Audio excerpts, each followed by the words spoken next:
বন্ধুরা আমরা বেরিয়েছি। এখন আমাদের কাছে একটি কল ছিল, কারণ বিডিএম স্যার ডেকে বললেন অন্তঃসত্ত্বা মহিলা রয়েছে যার শারীরিক অসুস্থতা বেড়েছে, তো তাকে নিয়ে আসতে হবে, রেস্কিউ করতে হবে।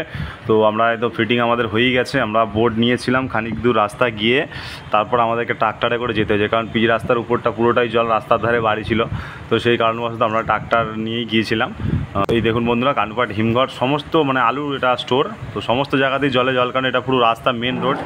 এটা উদয়নারায়ণপুর আমতা কানেক্টেড রোড। এটা দেখুন বন্ধুরা, সব জলে জল, কারণ তাই আমরা জলের তো ওখানে স্রোত এত ছিল, বোট রাখা যাচ্ছিল না, তাই আমরা বোট রেখে আবার ট্রাক্টর নিয়ে রাস্তা দিয়ে বেরিয়েছি। তো এটাকে আমরা রেস্কিউ করে আমরা মেডিকেল ক্যাম্পের উদ্দেশ্যে নিয়ে যাচ্ছি।